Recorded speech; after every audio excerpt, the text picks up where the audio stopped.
जब कोविड के बाद से उनकी एम्बुलेंस छूट गई थी तो इसके बाद वो थोड़ा सा टेंशन में होने लगे, छटपटा रहे थे कि वो कुछ कर नहीं पा रहे हैं। तो इस वजह से उनको डिप्रेशन ज़्यादा हो गया था और रात रात भर सोते नहीं थे और खाना टाइम पे नहीं खा पाते थे। तो इस वजह से जो है उनको हार्ट अटैक हुआ था, क्योंकि रात में अगर जो ज़्यादा नहीं सो पाता है तो हार्ट की दिक्कत बढ़ जाती है। तो हार्ट अटैक उनको हुआ। मैं यहीं पे थी, मैंने एक दिन पहले ही रूम शिफ्ट किया था यहाँ पे कि पापा मेरे आने वाले हैं, वो मेरे साथ रहेंगे। उनका मन था यहाँ पे रहने का, क्योंकि वो कभी भी, मैं आज तक शामली में भी पढ़ाई करी हूँ और यहाँ पे पढ़ाई करी हूँ, मेरे पापा एक बार भी नहीं आए यहाँ पे कि बेटा तुम पढ़ो, मैं बस यहाँ पे कमा रहा हूँ, तुमको भेज रहा हूँ, तुम पढ़ो। वो बस आने वाले ही थे, जनवरी में आते वो, लेकिन वो नहीं आ पाए। पापा मुझे देख रहे हैं या नहीं देख रहे हैं ये तो मैं नहीं जानती, पर मेरे पास जो भी बचा हुआ है मैं उसके लिए बस करना चाहती हूँ जो मैं शायद ही कर सकती हूँ। नमस्ते दोस्तों, मैं हूं शिवम दिवाकर और मुखर्जी नगर के मैंने अब तक आप लोगों के लिए सबसे ज़्यादा वीडियोस बनाए हैं। और मुखर्जी नगर और उसके आसपास का जो एरिया है, किताबी रंग बिरंगी दुनिया, यहाँ की वीडियो बना करके आप लोगों को दिखाए हैं कि किस तरीके से छात्र व छात्राएं यहाँ पे रहते हैं। क्योंकि यूपीएससी की परीक्षा सबसे बड़ी परीक्षाओं में से एक होती है, उसकी तैयारी करते हैं। आज की वीडियो में हमारे साथ हैं गौरी, और ये लखीमपुर खीरी से हैं, जो कि उत्तर प्रदेश में हैं। इनके पिताजी पहले एम्बुलेंस चलाते थे, लेकिन अभी कुछ दिन पहले ही उनकी डेथ हो गई। लेकिन फिर भी ये गौरी रुकी नहीं है, अपनी तैयारी को पूरी ज़ोर शोर से करने में लगी हुई है और ये अपने परिवार में बड़ी भी हैं। आपको पता है दोस्तों, जब पिताजी का साया सर से उठ जाता है तो जितने भी हमारे रिलेटिव होते हैं वो भी दूर भाग जाते हैं, और जो हमारे आसपास के लोग रहते हैं वो घर पे आना भी बंद कर देते हैं। लेकिन ऐसी कंडीशन में भी इन्होंने तैयारी को नहीं छोड़ा है। मैं इनके हौसले को सलाम करता हूँ। और इनकी माताजी ने इनको यहाँ पे भेजा भी कि जाओ आप तैयारी करो, जो भी आपका सपना है वो पूरा करो। ऐसे माँ बाप बहुत सारे स्टूडेंट चाहते हैं कि हमारे भी हों, उनके नहीं होते हैं। बहुत सारे स्टूडेंट तैयारी करना चाहते हैं और यहाँ पे आना चाहते हैं, लेकिन नहीं आ पाते क्योंकि घर वाले सपोर्ट नहीं करते हैं। तो हमने सोचा कि आज की वीडियो में इनकी कहानी भी दिखाई जाए। सबसे पहले मैं आपसे ये जानना चाहूँगा गौरी, आप कब यहाँ पे आए थे और कितना टाइम आपको हो चुका है? मुझे 2 साल हो रहा है। 2021 में मैं यहाँ पे आई थी और अभी मैं यहाँ पे सेल्फ स्टडी से ही मैंने स्टार्ट किया था। और खान सर का बैच लिया है जनवरी में मैंने 7,500 का, जिससे मैं क्लासेस कर रही हूँ इस टाइम पे। खान सर का जो आपने बैच खरीदा है, उसमें कौन कौन से सर लगभग पढ़ाते हैं और कितने घंटे वहाँ पे क्लास चलती है? आपकी लाइव चलती है या फिर रिकॉर्डेड क्लास होती हैं? लाइव भी क्लास होती है और आप लाइव भी देख सकते हैं, रिकॉर्डेड भी हो जाती हैं, वो देख सकते हैं। अभी तो 1 घंटे की क्लासेस होती है या 1.25 घंटे की, तो जिसको लिखने में, नोट करने में, समझने में पूरा 2 घंटे लग जाता है। मम्मी को और पूरी फैमिली को आप क्या कहना चाहेंगी, स्पेशली यहाँ से आपकी अच्छी तरीके से पढ़ाई हो पा रही है या नहीं? मेरी अभी तो पढ़ाई थोड़ी बहुत हो पा रही है, जिस हिसाब से पहले हो रही थी मेरी पढ़ाई। बस यही है कि अब आई हूँ तो मुझे करना ही है यहाँ पे, और ये मैंने ठान रखा है। बहुत लोगों से इसलिए मैं लड़ भी चुकी हूँ, बहुत लोगों से, वो मैं नहीं बता सकती हूँ लेकिन बस कर रही हूँ यहाँ पे तैयारी। जब मम्मी को कभी आसपास के लोग वहाँ के ये नहीं कहते अपने बेटी को वहाँ भेज दिया, घर पे रहना चाहिए था?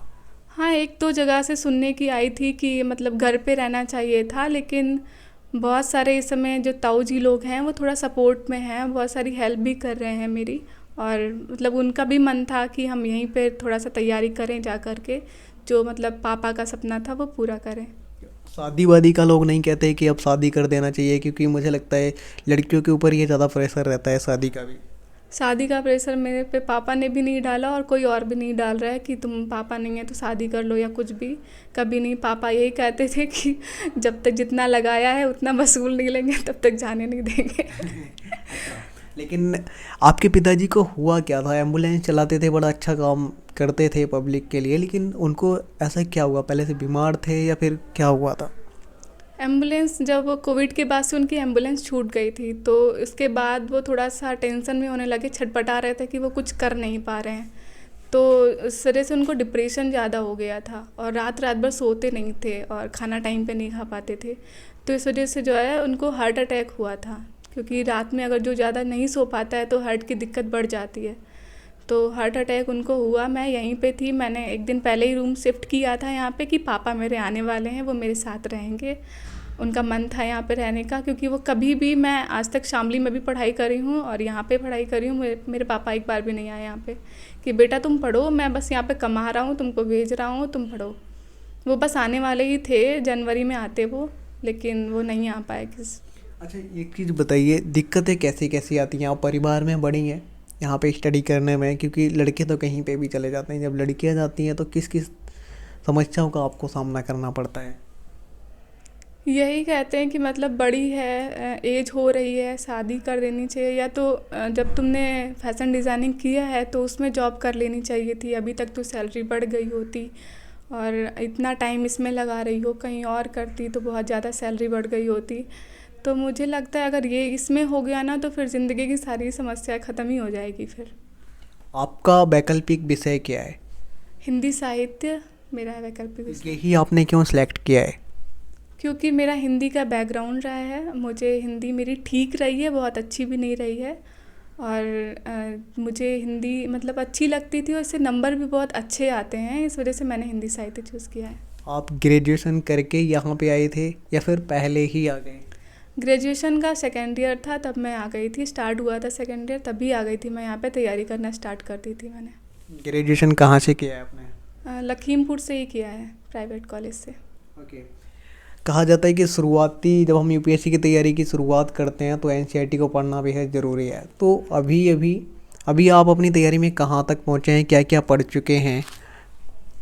एनसीईआरटीज़ मैंने ज़्यादा नहीं पढ़ी है, मैं यूट्यूब से पहले पढ़ रही थी, तो वहाँ पे जो आलोक सर हैं और कृष्णा सर हैं वो ऐसे पढ़ाते हैं कि आपको ज़्यादा एनसीईआरटीज़ की ज़रूरत नहीं पड़ेगी, क्योंकि वो भी वहीं से ढूंढ ढूंढ के ला के पढ़ाते हैं। लेकिन अगर आप फिर से मतलब पढ़ना चाहते हैं एक बार तो आप पढ़ सकते हैं, क्योंकि उसमें कुछ टर्म ऐसे मिल जाते हैं जो बहुत सारी क्लासेस में नहीं मिलेंगे आपको, तो इसलिए आप पढ़ सकते हैं। फ़िलहाल मेरे पास इतना टाइम नहीं था तो मैंने अभी नहीं पढ़ी है। आप पहला अटैम्प्ट कब देंगे? मैं इस बार पीसीएस का दूंगी पहला अटैम्प्ट, ये मेरा पहला ही होगा 2023 में, जो कि अभी बहुत अच्छे से तैयारी नहीं हुई है और बहुत टेंशन भी रहती है मेरी, पढ़ाई दिन भर कभी कभी हो पाती है, कभी कभी नहीं हो पाती है पापा के जाने के बाद से, लेकिन फिर भी सोचा है कि देना है बस इस बार। यूपीएससी का कब देंगे? यूपीएससी का 2024 में दूंगी मैं। ओके। एक चीज़ और मैं आपसे जानना चाहूँगा, लाइब्रेरी वगैरह भी जाते हैं या फिर रूम पे ही पढ़ते हैं? कितने घंटे डेली लगभग पढ़ते हैं? मैंने लाइब्रेरी नहीं ज्वाइन कर रखी है, क्योंकि मेरा रूम ही है कि अकेले रहती हूँ, एक तो यहाँ पे मेरी पढ़ाई हो जाती है, तो मुझे यहीं पे ठीक लगता है, लाइब्रेरी नहीं ज्वाइन कर रखी है। आपको पसंद क्या है, आपकी हॉबी क्या है? लिखना, पढ़ना, ड्राइंग बनाना, गाना गाना, साइकिल चलाना, या फिर इसके अलावा कुछ और? मेरी हॉबी तो कुकिंग थी, डांसिंग थी और थोड़ा बहुत पढ़ना भी था, क्योंकि पढ़ने में पहले से ठीक ठाक रही हूँ, एक एवरेज रहा है मेरा, तो इस वजह से मैंने यही लाइन सेलेक्ट करी कि मुझे हाँ आगे पढ़ना चाहिए था। आपका पसंदीदा कोई आईपीएस आईएएस है जिसकी तरह आपको बनना है?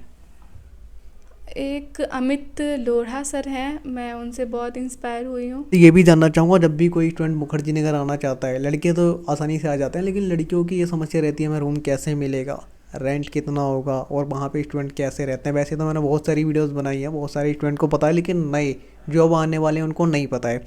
आप यहाँ पे एक महीने का कितना रेंट देते हैं और मकान मालिक का बिहेवियर कैसा है?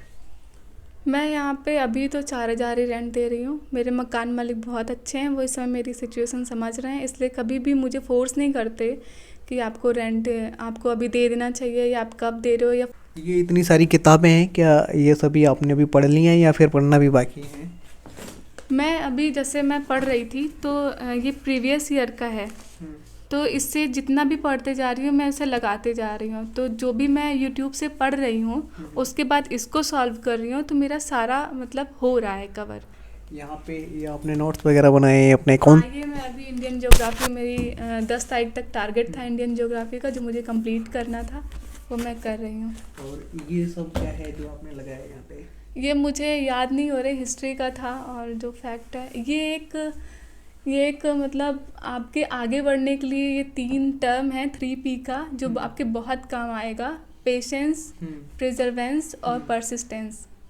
मतलब धैर्य रखिए, लगन रखिए और निरंतरता रखिए, तो आप जो करना चाहते हैं वो आप कर सकते हैं। आप इंग्लिश मीडियम की स्टूडेंट हैं या फिर हिंदी मीडियम की? मैं हिंदी मीडियम की स्टूडेंट हूँ। ओके। एक चीज़ और जानना चाहूँगा, यहाँ पे जब आप आए थे, जैसे आप कह रहे थे मुझे पता नहीं था, बाद में आपके एक फ्रेंड है उन्होंने बताया था। आने के बाद आपको पूरा माहौल कैसा लगा? जो नई लड़कियां वहाँ आना चाहती हैं उनको आप क्या कहना चाहेंगे? क्या स्टडी के लिए सही है? और आपको ऐसा क्यों लगता है कि हम सेल्फ स्टडी से क्रैक कर सकते हैं? क्योंकि बहुत सारे स्टूडेंट को लगता है कि हम बिना कोचिंग के कुछ कर ही नहीं पाएंगे। जैसे यूट्यूब पे बहुत सारा कंटेंट अवेलेबल है। अभी खान सर ने भी बहुत कम में लॉन्च किया है, तो आप उसे ले सकते हैं। जैसे यूट्यूब से है कि मतलब टीचर अच्छा वहाँ पे पढ़ाते हैं, बस ये है कि बच्चे ढूंढ नहीं पाते, तो इस वजह से वो थोड़ा हड़बड़ा जाते हैं कि मेरा नहीं हो पाएगा। मुझे मिल गई तो मैं करने लगी, और मुझे लगता है कि मतलब जितना वो लोग पढ़ाते हैं, मतलब अदर इंस्टीट्यूट वाले, और जितना मैं यूट्यूब से पढ़ती हूँ, अगर कोई मेरे साथ बैठ जाए तो मैं उससे बराबर बात कर सकती हूँ। खान सर से आप पढ़ते हैं, तो ये जो खान सर ने एक नई शुरुआत की है, क्या ये स्टूडेंट के लिए सही है? हाँ, ये बहुत अच्छी है। मैंने मतलब इस बैच से पहले मैंने खान सर का जो भी वर्ल्ड मैप है, पॉलिटी है और जियोग्राफी, इंडियन जियोग्राफी, मैंने उनसे भी पढ़ रखी है। ओके। खान सर वाला वो ऐप आपने डाउनलोड किया हुआ है? एक बार दिखाइए कौन कौन सी क्लास वगैरह उसमें चलती है, तो कुछ स्टूडेंट को पता चल जाएगा, वो देखना भी चाहते हैं किस तरीके से ऐप चलता है।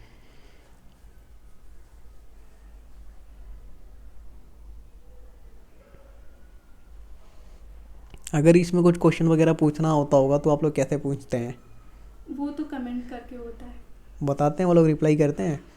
अभी तक तो मैंने कोई पूछा नहीं है फिलहाल। अच्छा अच्छा, ज़रूरत ही नहीं पड़ी। नहीं। ये है खान सर का। यहाँ पे रखो आप। ये दोस्तों खान सर का जो भी, अगर आप ये पॉलिटी मैंने अभी उससे पहले मतलब वर्ल्ड हिस्ट्री वो सब खत्म हो चुकी है, पॉलिटी का बचा हुआ है। ये है जो मैंने ले रखा है।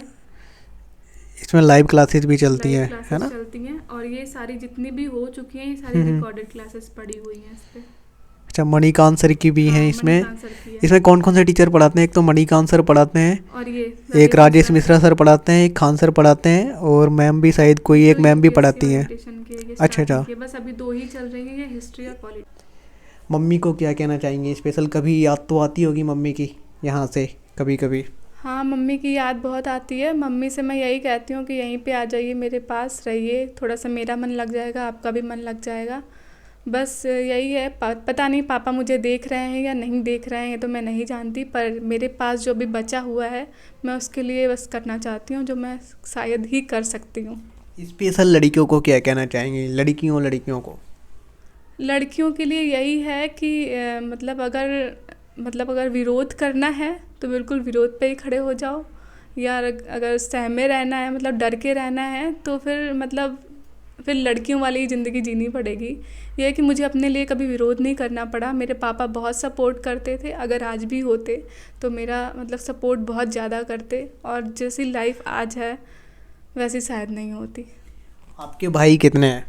मेरे 2 छोटे भाई हैं। वो क्या करते हैं अभी? एक तो एमकॉम, सबसे छोटा वाला एमकॉम कर रहा है, वो वहीं लखीमपुर में कर रहा है, और दूसरा गुजरात में जॉब कर रहा है, जो कि उसकी हेल्प से भी मैं यहाँ पे अभी तक हूँ। उनकी भी हेल्प है? उसकी बहुत हेल्प है। वो भी यही कहता है कि बस बेटू दीदी आप पढ़ाई करो, टेंशन मत लो। बिल्कुल दोस्तों, ऐसे भाई की ज़रूरत भी होती है और होने भी चाहिए।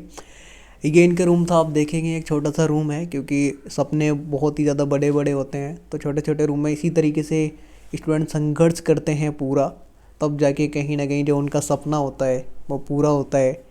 दोस्तों, ये वीडियो आपको कैसा लगा आप कमेंट बॉक्स में ज़रूर लिखिए। हम आपके लिए ऐसे ही वीडियो लेकर के आते रहते हैं। ये वीडियो हमारे सहयोगी साथी मिस्टर कोश जी ने रिकॉर्ड किया है। आप भी पढ़ते रहिए, आगे बढ़ते रहिए, और अगर आपको ऐसा लगता है कि हम कुछ भी पूछना भूल गए हैं तो आप कमेंट बॉक्स में लिखिए।